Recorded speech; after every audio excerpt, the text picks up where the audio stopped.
Hermanos, Dios lo bendiga a todos en el nombre del Señor Jesucristo.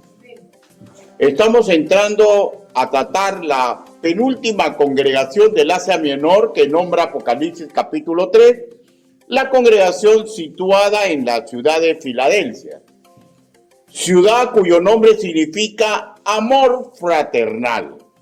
Esta ciudad está ubicada en una meseta muy fértil que favorecía la prosperidad económica en toda esa región. Es muy probable que tenían virtudes de comportamiento muy particulares para favorecer la confraternidad, esto sumado a su estratégica ubicación de ser una especie de puente entre Europa y el Asia. Ahora, sirvió, la ubicación que ellos tenían y su particular forma de ser, sirvió para ser considerado por los poderes europeos de aquellas épocas, estamos hablando de los griegos, de los romanos, como una ciudad clave para llevar su civilización a las zonas inmediatas a ellos. La veían como un puente de un continente a otro para esparcir el idioma, la cultura, tradiciones, pero la verdad que el Altísimo tenía planes más sublimes para los nacidos de nuevo de Filadelfia. ¿Cuáles son los planes más sublimes? Ser propagadores del Evangelio de Cristo. Y digo, mucho de eso hay en la vida de un creyente que se deja capturar más y más por la visión de Cristo. Su aporte secular, sea en el campo que sea, termina siendo opacado por priorizar la visión de Cristo. Ahora, la carne siempre se va a resistir ya, pero la visión de Dios es así. El apoyar, el aprovechar la puerta grande que Dios presenta, la oportunidad para predicar, para difundir el Evangelio. No es que los ingenieros, los doctores, los músicos, los maestros, los militares, los policías, los comerciantes dejen de serlo, pero de alguna manera, cuando cala la visión de Dios en su vida, declinan en lo secular para apoyar la propagación de la cruz de Cristo. Y de hecho, de la misma manera que en la antigüedad, romanos y griegos que vivían por defender lo suyo y estaban esperanzados en el aporte de todos sus conciudadanos, en este caso de los habitantes de Filadelfia, no les gustó ese nuevo énfasis en su vida, ¿ya? Porque se dieron cuenta que sus conciudadanos de Filadelfia se estaban encadenando a los planes de un judío llamado Jesús. Y la carne rechaza eso. Tenemos que luchar con mucha fuerza para que hombres y mujeres se encadenen a la visión de Cristo. Tenemos que luchar con mucha fuerza. Hoy, como ayer, sentimientos parecidos en quienes nos rodean han visto nuestro potencial secular y ellos no asimilan que nos dediquemos al Evangelio. Y en sí ese no es el problema, ¿ya? ¿Saben cuál es lo peligroso? Cuando el creyente, como el cangrejo, regresa para atrás y prioriza lo secular a la visión de Cristo para su vida, para la vida de su familia, para la vida de la iglesia y para la vida de la humanidad. El título de la exposición del día de hoy es el siguiente: Filadelfia, la iglesia que recibió el regalo más precioso, un regalo que está a disposición de todos los hijos espirituales de Dios y de todas las congregaciones de Cristo, que repetiré un mismo concepto, pero ahora con diferentes palabras, que tiene un serio escollo cuando dicho creyente no aprende o se da cuenta, pero no quiere someterse a la magnífica visión de Dios para él. ¿Por qué, hermanos míos? Escúcheme, por favor. No importa que usted se gane todo el mundo. No importa que usted viva para ser millonario. Porque todo eso va a ser quemado. Y lo único que va a importar cuando usted suba a la presencia de su Señor, si es que es su Señor, son las cosas que usted hizo bajo la visión de la cruz de Cristo. Pura ganancia. No viva en este mundo como un perdedor. Viva como un vencedor. Encadénese a la visión de la cruz de Cristo.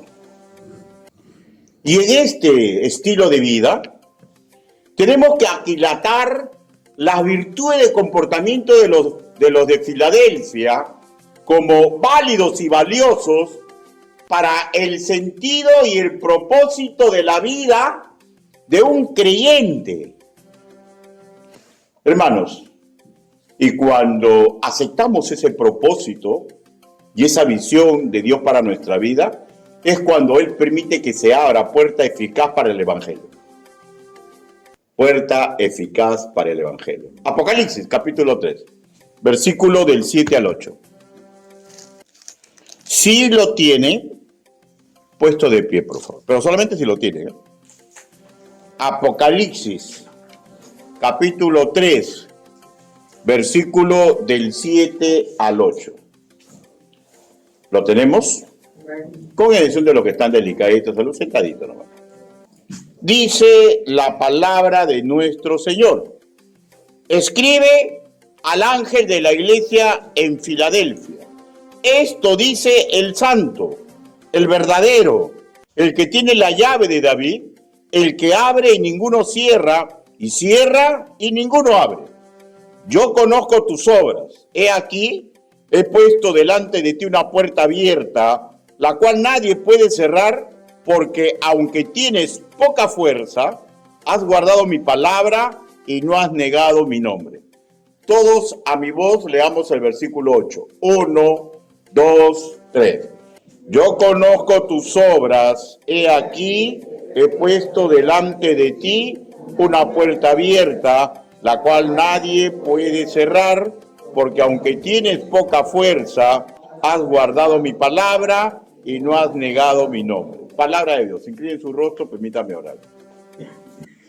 Bendito Padre Celestial, gracias le damos, Señor, porque mediante las historias reales que usted nos cuenta del pasado, Señor, comenzamos a aprender las virtudes que a usted le agrada y comenzamos a apreciar aquellas cosas que le agradan a nuestra carne, pero no nos sirven, Señor, nos estorban. Ayúdenos, Padre, para asimilar lo bueno y desechar lo malo del comportamiento que necesitamos tener en este mundo. Así le pedimos, así le suplicamos, en el nombre del Señor Jesucristo. Amén. Tomen asiento, por favor. Voy a volver a leer el versículo 7, ¿ya? Dice así. Escribe el ángel de la iglesia de Filadelfia. Esto dice el santo, el verdadero, el que tiene la llave de David, el que abre y ninguno cierra, y cierra y ninguno abre. De la simbología que acabo de leer, ya lo hemos tratado en la cuarta prédica de esta serie. Lo concerniente a los títulos que acá se le da al Señor Jesucristo. De todos esos títulos, solo permítame volver a poner sobre el tapete la verdad que nos relata con las siguientes palabras. El que tiene la llave de David. Ahora, apelemos, hermanos míos, a un simple sentido lógico. ¿Qué se hace con una llave? Simple. Se abre o se cierra la cerradura de una puerta, de una ventana, y así se da acceso a un espacio continuo. ¿No? Que antes estaba vedado, porque la puerta estaba cerrada.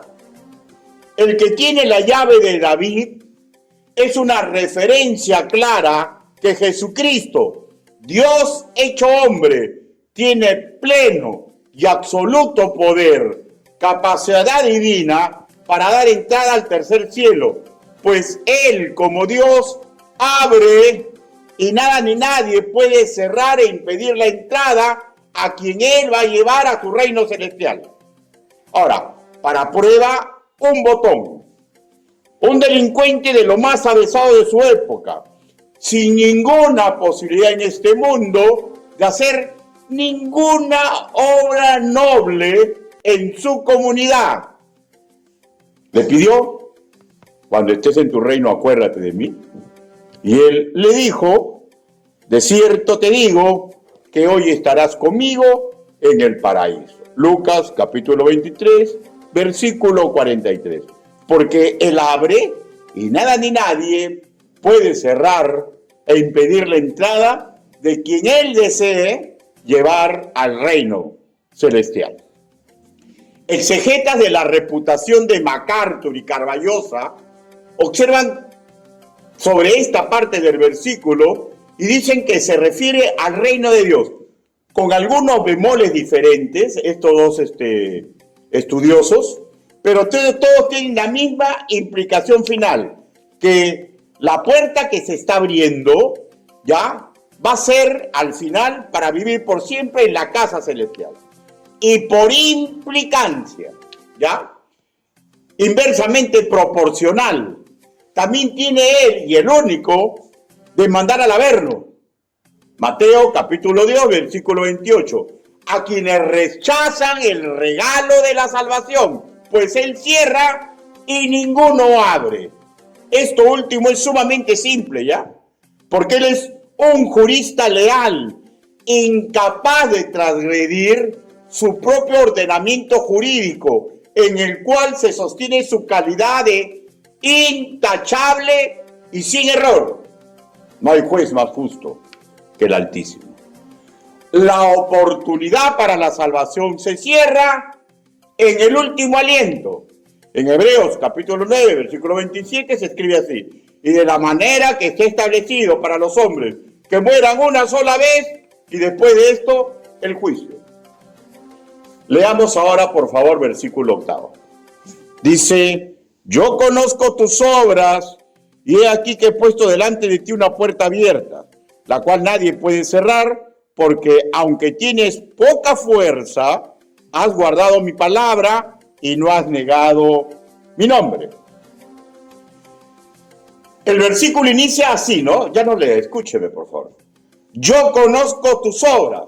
Ahora, con estas palabras, no solamente las Escrituras nos está hablando de la omnisciencia del Altísimo. Miren, el Altísimo sabe todo lo de mi vida, ¿ya? Mi pasado, mi presente, mi futuro, todo lo que estoy pensando, y aún las cosas que yo no me doy cuenta, Él ya las sabe. Las cosas que a mí me causan duda, Él sabe por qué tengo la duda, Él sabe todo, ¿ya? Yo conozco tus obras, habla de la omnisciencia del Altísimo. Escúcheme, por favor. Que sabía toda la verdad de Filadelfia, de los creyentes, que sabe toda su verdad. Sabe toda mi verdad. Él sabe exactamente por qué usted está sentado ahí. Él sabe exactamente por qué yo estoy predicando. Nada es oculto ante sus ojos benditos, piadosos, perfectos y justos. Nada le es ajeno. Pero no solamente nos está hablando de su omnisciencia, sino que nos prepara para aprender la forma en que se comportaban los creyentes de esa congregación, porque al decir yo conozco tus obras, posteriormente va a decirnos cómo se comportaban los de Filadelfia, las consecuencias de ese comportamiento. ¿Para qué? Para que nosotros comprendamos. Porque Él sabe cómo usted puede comprender, para que comprendamos la forma correcta que deberíamos vivir. Hermano de mi corazón, no se engañe. La puerta de su vida se puede acabar dentro de un minuto. La puerta de mi vida puede cerrarse cuando tenga yo 80, 90 años. Nadie se engaña. No nos engañemos, hermano. Los comportamientos que Dios dice es la mejor herencia que le podemos dejar a nuestros hijos, a nuestra esposa, a nuestra comunidad, a nuestra iglesia. Y Él desea que tengamos un comportamiento como hijo suyo, y por eso nos deja modelos magníficos del pasado y las consecuencias que con ello se logró. Para que comprendamos, en este caso, la forma, el testimonio de los de Filadelfia, que no ameritó ninguna crítica de él, ¿ya? O sea, no le dijo cambien de rumbo, por el contrario, con sus palabras nos demuestra que estos nacidos de nuevo de Filadelfia se constituyen en ejemplo digno de imitar para los creyentes de todas las épocas, entre nosotros, hermanos míos, para que aprendamos la forma de agradar al Padre Celestial. Veamos las 3 características de comportamiento que fueron alabadas por el Señor Jesús.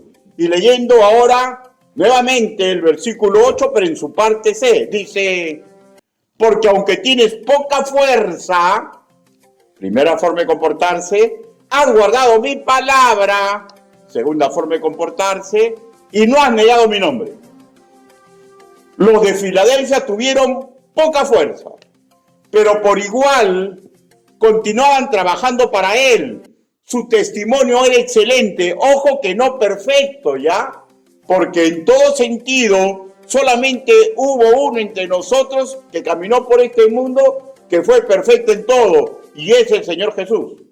Que tuvieran poca fuerza es casi seguro que implicó que no tenían casi nada de influencia secular en su sociedad. O sea, no gozaban con autoridad política, no gozaban con poder económico, y las relaciones que tenían, como eran fieles sirvientes de Yahvé, no estaban pidiendo favores.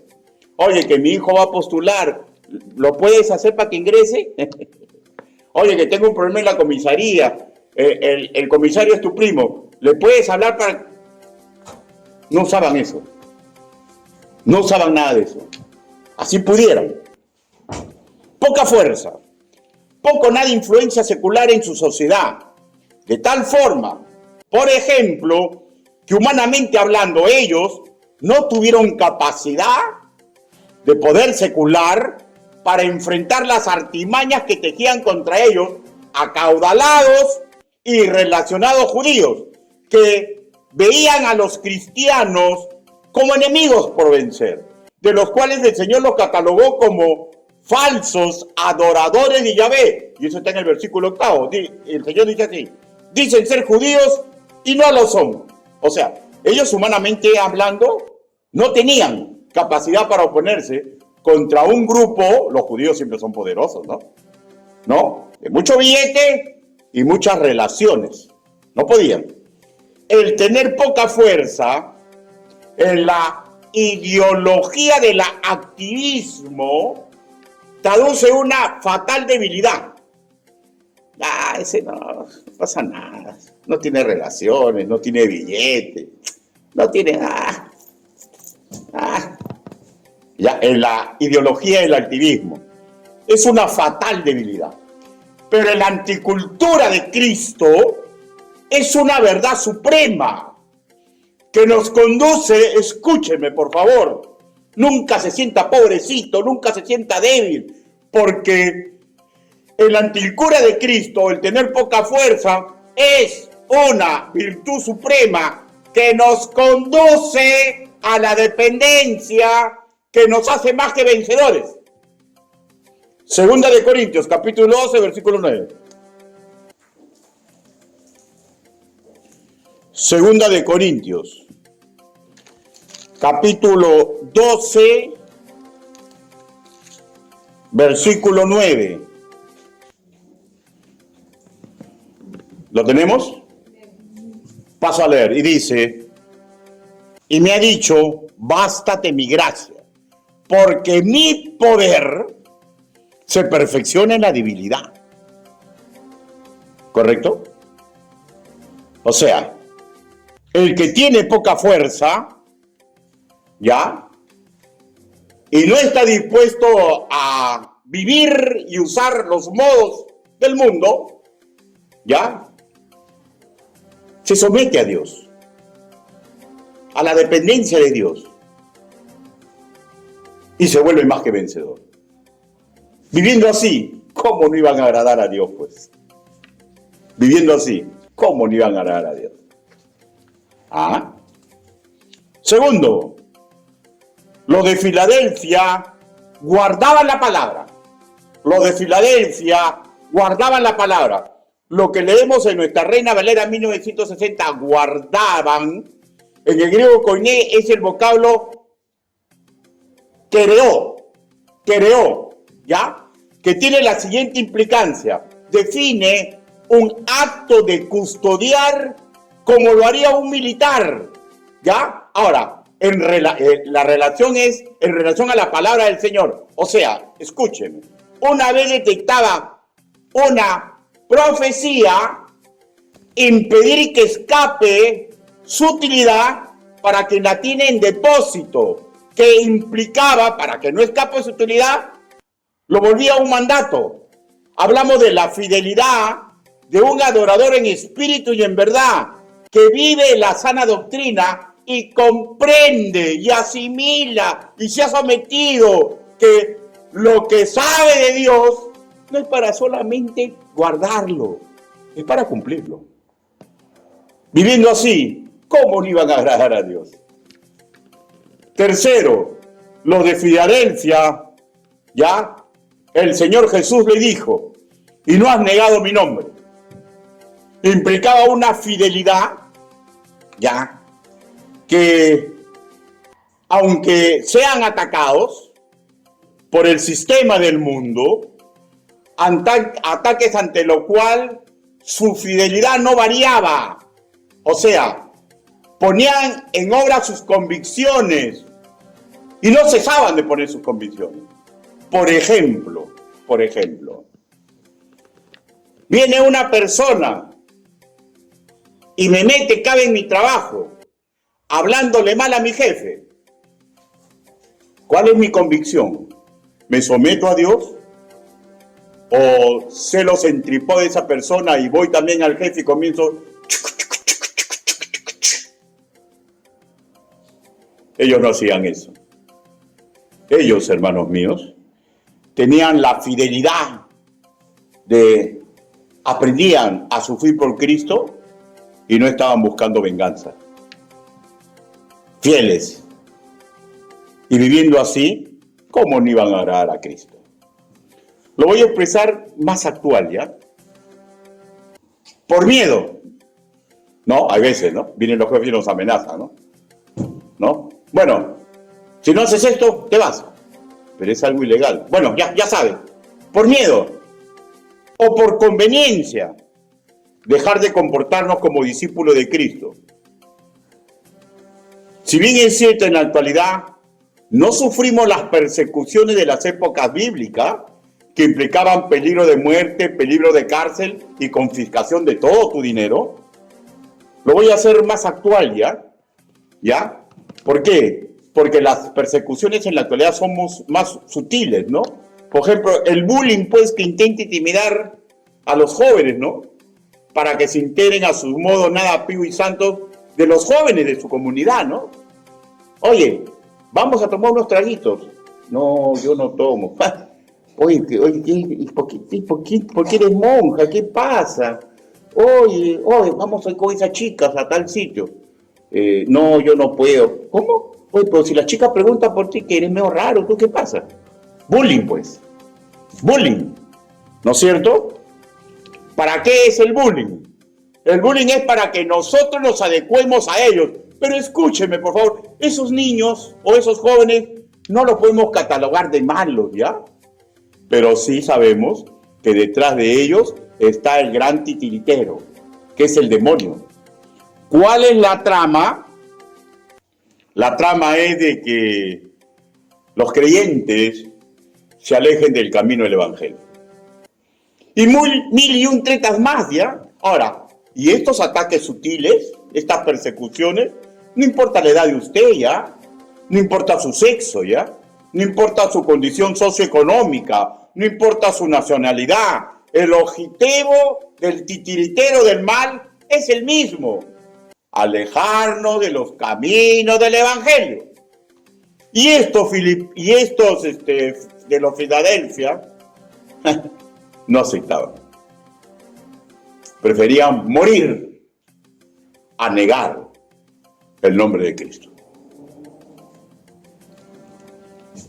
Los de Filadelfia, hermanos míos, jóvenes y adultos, porque si no hubiera criticado el Señor, jóvenes y adultos, aguantaron firmes. Tuvieron un comportamiento tan devoto, nada espectacular para la carne, ¿no? Porque para la carne, ¿no? Por ejemplo, viene un fulanito y agarra y a mi esposa le empuja. ¿Qué es espectacular? Y ahí viene su esposo, su madre, un moreno, 1,80 m. ¿Y qué están esperando la gente? Ahorita el esposo va a desbaratar al que atacó a su mujer, ¿no es cierto? Y ahí viene la prueba. Y se somete a la voluntad de Dios, siempre va a ser más que vencedor. Siempre va a ser más que vencedor. No negar el nombre del Señor es actuar correctamente sin importar las consecuencias que van a venir a nuestra vida. Y yo predico, hermanos míos, sabiendo lo que estoy predicando, porque lo he vivido. Y también he vivido las épocas en que hacía con mi humanidad y después asustado de las consecuencias. Y después viendo la forma hábil del mundo para evitar que todo se descubra. Usted y el que predica somos hombres y mujeres comunes y corrientes, pero el espíritu que mora en nosotros y la educación que se nos ha dado sí nos puede hacer más que vencedores. Poco gratificante para la carne lo que hacían los de Filadelfia, pero muy hermoso para el Espíritu del Señor. Por tanto, fueron obsequiados con el regalo más precioso de quienes se han adecuado a respirar por el Evangelio. ¿Respira usted por el Evangelio? Si usted respira por el Evangelio, usted va a estar de acuerdo en lo que le voy a decir. El regalo más precioso que yo espero de las manos de mi Señor, escúcheme, es que me abra puerta grande para predicar el Evangelio. Yo vivo 1000 vidas cada vez que Dios me abre una puerta para predicar el Evangelio. Y yo deseo en el amor del Señor Jesucristo que los que integran mi congregación comprendan eso. No sean estorbo para el Evangelio. Sumemos y no restemos. Escúcheme, por favor. Copiar el testimonio de los de Filadelfia hace que se abra oportunidades de servir en todo lo que concierne de la gran comisión. Versículo 8 en su segunda parte. He aquí, he puesto delante de ti una puerta abierta, la cual nadie puede cerrar. La idea general de que Jesucristo abre y cierra con absoluta soberanía, aquí se ve con una figura literaria agregada. Ahora, ya no estamos hablando de la entrada al cielo, sino estamos hablando de la figura agregada que es la puerta abierta. Sobre la simbología que representa la puerta abierta, no hay duda ya, es un regalo de gracia, pero hay opiniones muy elaboradas al respecto. Por ejemplo, la que expresó el teólogo presbiteriano Albert Barnes en la presencia del Señor desde el año 1870. El hermano Albert opinó así: esta puerta que abrió el Señor Jesús para los de Filadelfia consistió en oportunidades múltiples. Primero, o sea, su opinión erudita, ¿no? De hijo de Dios, de exégeta. Primero, la capacidad de hacer el bien relacionado a la predicación y difusión del Evangelio. Segundo, el privilegio de acceso al palacio celestial, es decir, que tuvieron una oportunidad abundante de asegurar su salvación, ya que la puerta nunca se cerró para ellos ni de día ni de noche. Ahora, yo quiero aclarar una cuestión, ¿ya? Porque los presbiterianos, tal como los bautistas, creen en la seguridad de salvación. O sea, esta oportunidad siempre abundante, me parece a mí que él se refiere a los que congregan con ellos. Porque en una congregación, escúcheme, ¿ya? Escúcheme y grábeselo, ¿ya? En una congregación no todos son salvos, ¿ya? En una congregación no todos son salvos. Y cuando los de la congregación se comportan como los de Filadelfia, esa persona no ve la forma de irse. No hay forma, no hay quien lo deje, no hay quien lo trate mal, encuentre una familia, si se ve porque se van. Pero no encuentra nada malo. Y hay más oportunidades para esa persona, que la puerta siempre está abierta para que se humille y cambie su vida. Por ahí va. Pero ¿qué pasa cuando en una congregación, hermanos míos, los hermanos escuchan por acá y les sale por allá? A veces estas personas que no tienen la fuerza de Cristo en su vida, que solamente son oidores y no hacedores porque no hay espíritu en ellos, cuando escuchan algo malo, algo contraproducente, lo asimilan en su carne y hacen lo que su carne dice, se van. En esta congregación hacían las cosas de tal forma de que hasta el último momento los que congregaban ahí, la puerta estaba abierta, porque los hermanos aprovechaban su oportunidad para comportarse correctamente. Tercero, él dice que también puede significar que tenían ante ellos una vía abierta de salida al peligro y persecución. Agrego esto a mérito de que está entrelazado con el contexto hacia adelante. Y en el contexto hacia adelante se ve que en el versículo 8 se habla de la artera acción de quienes dicen ser judíos y no lo son. O sea, ellos tenían la oportunidad, Dios, que les abrió una puerta para que esos que les hacen daño no puedan hacerle nada. Y de la validez de esta línea interpretativa de este tercer acápite, también en esto se sitúa, por ejemplo, el pastor y exégeta bautista Edwin de Pascal. Yo conversando con él, ¿no? Él me dice, yo le digo, ¿y cuál es la...? A mí me parece que está relacionado con eso. Entonces él me dice su opinión y yo escucho, lo guardo en mi corazón y sigo investigando y veo que lo que él opina, ¿no? Es lo mismo que opinan en 1870.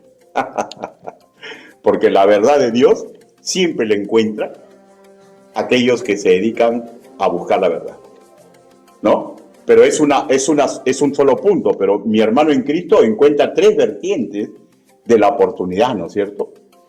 ¿No? Ahora, sobre esto último, Alberto Barnes, ¿ya? Relata lo que escuchó del profesor Stuart, que supone que el verdadero significado y argumenta, ¿ya? Que esto porque se especifica que inmediatamente eran perseguidos por los judíos. Otro hombre más que cree en eso, ¿no? Ahora, que esos que los perseguían en algún momento van a verse obligados a humillarse y que la iglesia experimentaría a la ligera los problemas que se avecinaban en el mundo que los rodeaba. O sea, mejor dicho, la tribulación golpea todos tres horizontes de una fuerza increíble y los creyentes de la congregación que se comportan como Filadelfia ven pasar la desgracia y no les golpea tan fuerte como les golpea a los demás. O sea, eso lograron estos hombres. Eso lograron estos hombres y estas mujeres. Alberto Barnes creía que las tres situaciones descritas fueron obsequios para los creyentes de Filadelfia. Tiene relación con la figura de una puerta abierta, que les dio privilegios más que ilimitados. Se le abrió el templo de salvación para siempre a los que congregaban ahí. La ciudad celestial siempre era accesible ahí. El mundo entero estaba ante ellos como un campo de utilidad, ¿ya? Porque en cualquier lugar y en toda la parte donde ellos iban, se les abría la puerta para hacer el bien. Y eso es maravilloso en una congregación. Es maravilloso que en una congregación confíen en ellos y los llaman para hacer el bien. La verdad, bendiciones para los de Filadelfia, que dan una sana envidia, ¿no? Si es posible sentir eso. Creo que mejor sería decir un sano y ansioso deseo de calzar en las sandalias de los de Filadelfia. Deseo sano de imitarlos y tener tantas y maravillosas posibilidades para el Evangelio en la mano victoriosa del Señor. Creo que ese es el sueño de todo pastor, ¿no? Crear y vivir en una congregación así. De hermanos que creen la posibilidad y que no sean los que estorban la posibilidad. Pero estamos en una guerra y puede hacer que la iglesia donde usted congrega y donde yo pastoreé no logre ser la de la Filadelfia. Puede ser que tenga otras características, ya la más brava, pero igualito. Estamos en la batalla y tenemos que dar lucha en el frente, ¿no?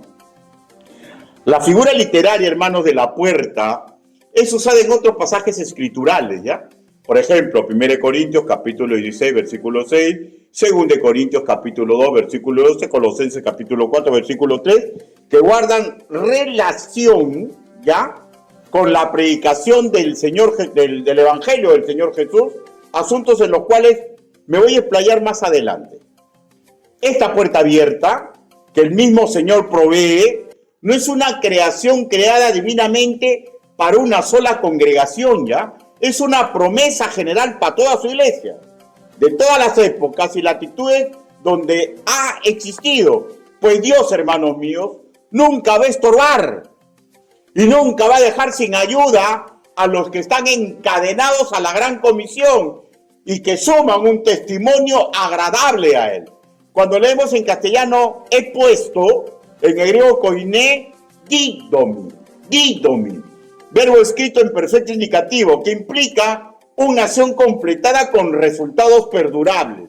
Ahora, ¿qué implica esto? Que Dios mismo da, concede, constituye, entrega, infunde libertad, reparte a mérito de su misericordia, en este caso puntual, de acuerdo al versículo, la oportunidad para que la predicación del Evangelio sea eficaz. Hoy, hermanos míos, vamos a centrarnos solamente en dos aplicaciones, ¿ya? Primero, que se nos abre puerta para evangelizar y edificar para la gloria de Dios. Segundo, que la oportunidad para los que aún no son creyentes y conviven con nosotros, nunca se les cierre. Y estas dos cosas implican, escúcheme, que tenemos que crecer en comportamiento. Un creyente no puede estancarse. Un creyente tiene que tener una ambición sana. Cada día quiero parecerme más y más a Cristo. Qué maravilloso, repito, pastorear y congregar en una congregación así, ¿no? Donde todos los oficiales de una iglesia se esfuercen. Los que están debajo de los oficiales de una iglesia no estén pensando en el puesto, sino estén pensando en sumar fuerzas para la gloria y la honra de Dios. Hermanos, estamos ante una gracia divina, ¿ya?, que le dio a los de Filadelfia. Un regalo que tiene que ver con el beneplácito de un Señor que ve las actitudes de sus hijos en Filadelfia y les otorga el privilegio, el regalo que espera todo pío servidor de Cristo. La repito, y si no es suya, a usted le falta todavía crecer en el amor de Dios. ¿Cuál es el regalo más grande que yo espero? La oportunidad de compartir el Evangelio entre aquellos que se pierden, o hacer el bien en la comunidad donde estoy para que comprendan que Cristo vive, para que quienes reciben ese bien se den cuenta que el cristianismo no es una doctrina de vivos. El cristianismo es una creencia de personas que han muerto para que Cristo vive en ellos. Recordemos que el adelanto y la cimentación de la obra, hermanos míos, no es con ejército, ni con fuerza, sino con mi espíritu, ha dicho Jehová de los ejércitos. Zacarías capítulo 4, versículo 6. Preguntémonos y discernemos. ¿Vemos la oportunidad cuando se presenta? ¿O nos centramos más en las circunstancias negativas que rodean ese momento que nos está tocando vivir?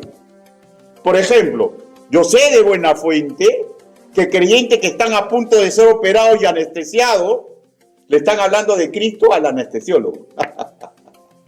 Yo sé de buena fuente. Yo sé de buena fuente que hay creyentes que están internados en un hospital, ¿ya? Pero todavía tienen movilidad, y si dicen que mañana lo van a operar, aprovechan la circunstancia, se salen de su cuarto y van a otros cuartos predicando la cruz de Cristo. Yo sé de creyentes que suben a los taxis y ven la forma de predicarle al taxista. ¿Cuándo hacen esto? Porque el Espíritu de Dios le indica que debe hacer la buena obra. En el trabajo, cuando se divierten sanamente, creyentes que saben aprovechar la oportunidad y no la matan. Por ejemplo, va a ser bien simple, ¿no? Me voy a jugar pelota y saben, pues, esos son de la iglesia de Jesús el Salvador. La iglesia.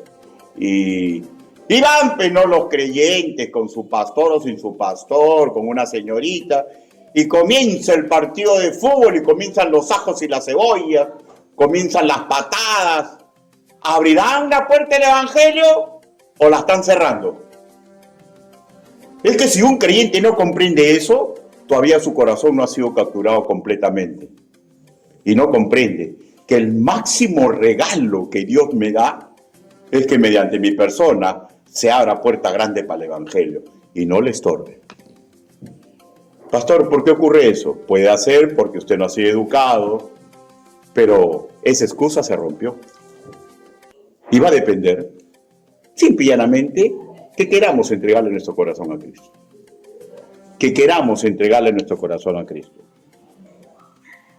Busque, por favor, y ojo que es el modelo de nuestros hermanos en la fe del pasado, ¿eh? O sea, no estoy inventando una forma de comportarnos, por si acaso, ¿ya? No estoy inventando una forma de comportarnos. Y vayamos a las pruebas, me remito. Hechos, capítulo 16.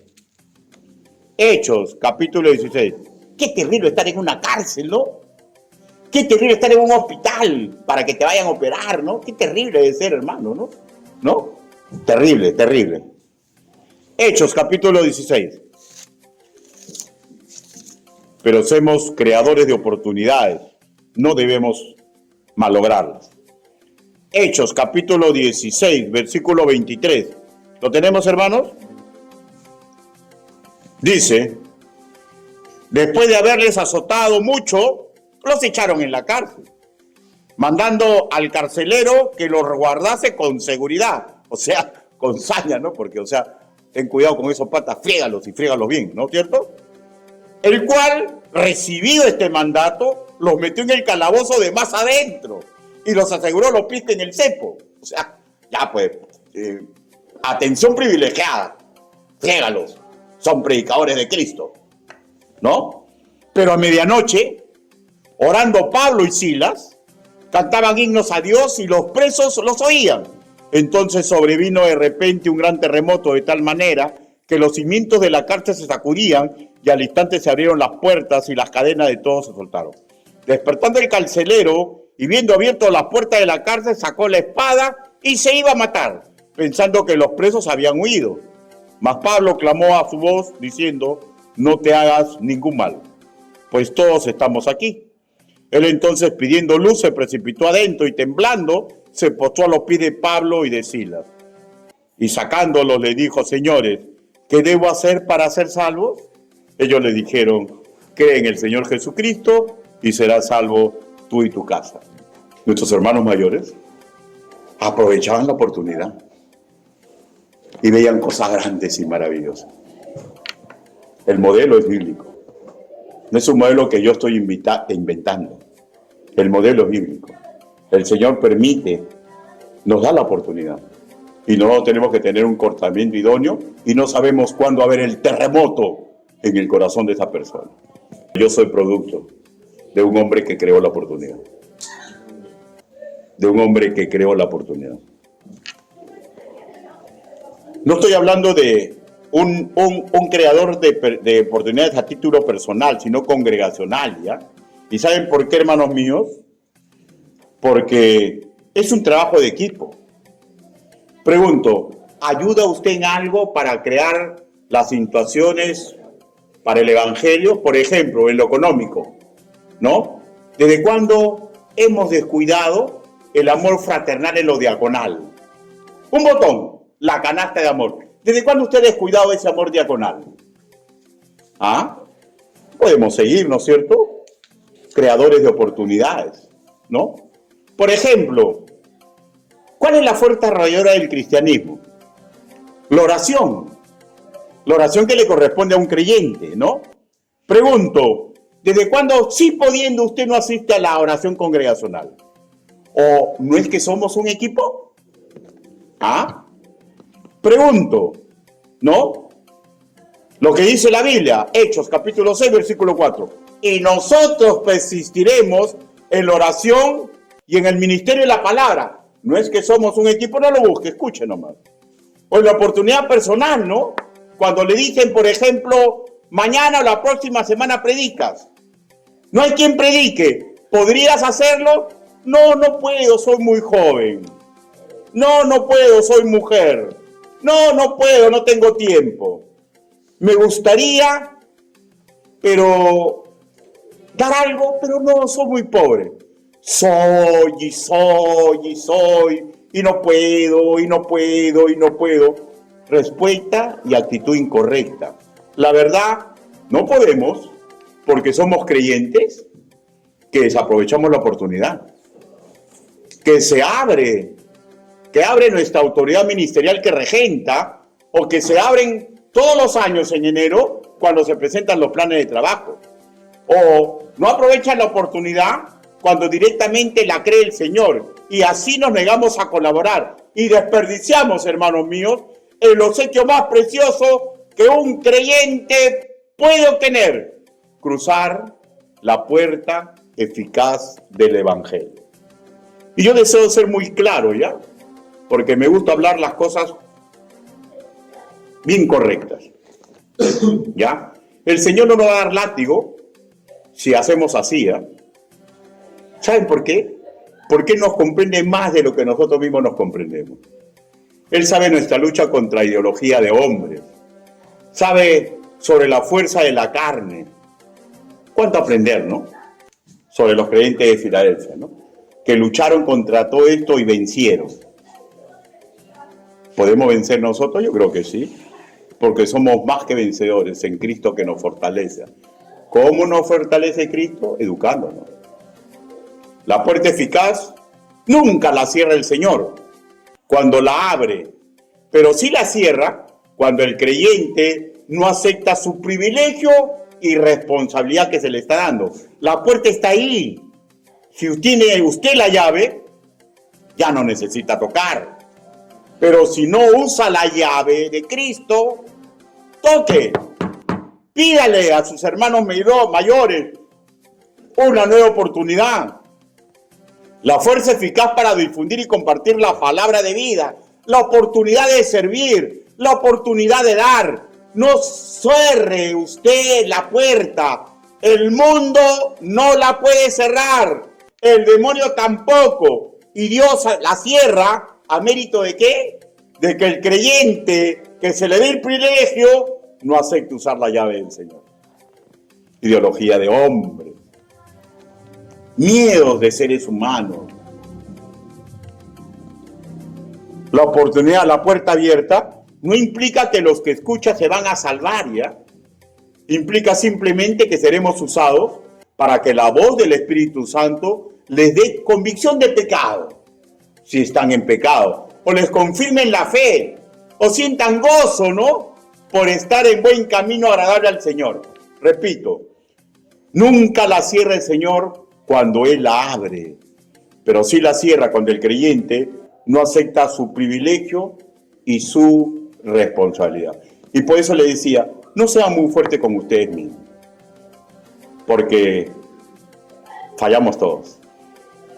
Pero cuando fallamos, Por eso que la Biblia, hermanos míos, ¿sabe cuál es la enseñanza básica de la Biblia? La Biblia, la enseñanza es que nosotros nos autoanalicemos para saber si estamos en el camino correcto. Y como le dije, tengan paciencia con ustedes mismos, pero una paciencia que los neutralice, ¿ya? Porque incluso hasta Pablo falló alguna vez. ¿Ya? Pastor, ¿por qué dice usted eso? Porque la Biblia lo dice. Leamos cada vez que esa puerta se abría. Primera de Corintios, capítulo 16, versículo 8 y 9. Y en esto todo queremos imitar a Pablo, ¿no? O deseamos, ¿no, hermanos míos? O deberíamos, mejor dicho, ¿no? Primera de Corintios, capítulo 16.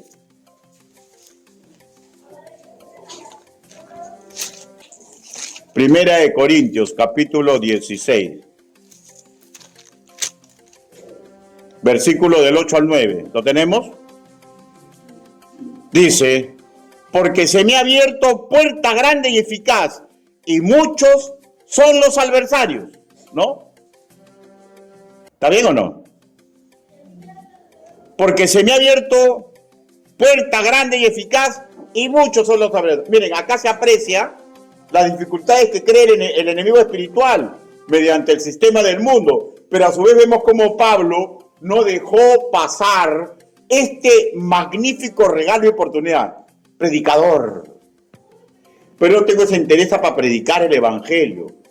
Y la verdad reconozco que soy torpe. Y bueno, es que no hay oportunidad para mí. No es la única forma de enchufarse a la gran comisión. Colosenses, capítulo 4, versículo 3. Colosenses, capítulo 4, versículo 3.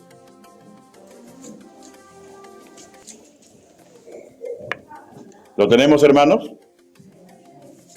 Dice la palabra del Señor. ¿Lo tenemos? Orando también al mismo tiempo por nosotros, para que el Señor nos abra puerta grande, nos abra la puerta para la palabra, a fin de dar a conocer el misterio de Cristo, con el cual también estoy preso. ¿Ah? O sea, ¿de qué estamos hablando? No hay forma de decir yo no puedo colaborar para que la puerta se abra. Vuelvo a repetir, porque somos un equipo. ¿Ya?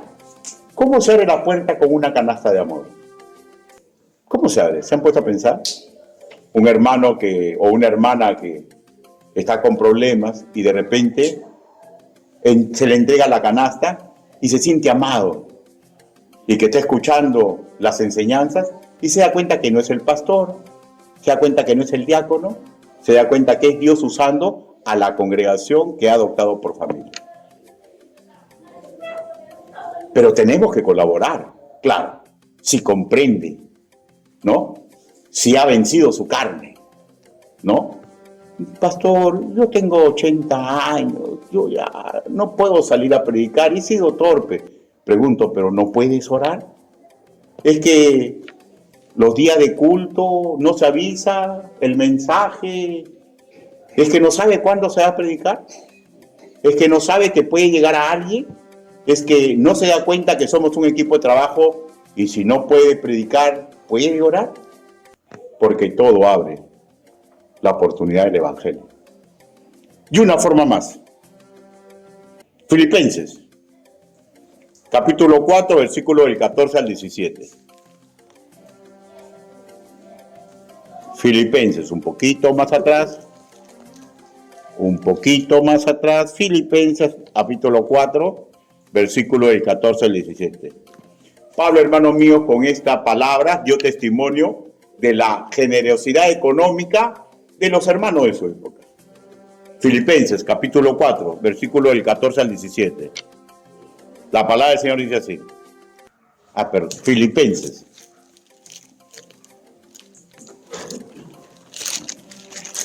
Filipenses, capítulo 4, versículo 14 al 17. La palabra del Señor dice así. Sin embargo, bien hicisteis en participar conmigo en mi tribulación. Y sabéis también vosotros, oh filipenses, que al principio de la predicación del evangelio, cuando partí de Macedonia, ninguna iglesia participó conmigo en razón de dar y recibir, sino vosotros solos.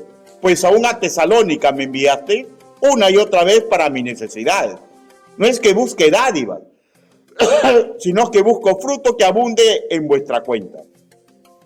Pero todo lo he recibido y tengo abundancia, y estoy lleno, habiendo recibido de Epafrodito lo que enviaste, olor fragante, sacrificio acepto, agradable a Dios. Olor fragante, sacrificio acepto. ¿Es que eran ricos los filipenses? No, hermanos míos. Eran tan pobres como muchos de nosotros somos pobres. Pero abrir la puerta del Evangelio se hace en muchas formas. Y cerrarlas también, ¿no es cierto? Segunda de Corintios, capítulo 2.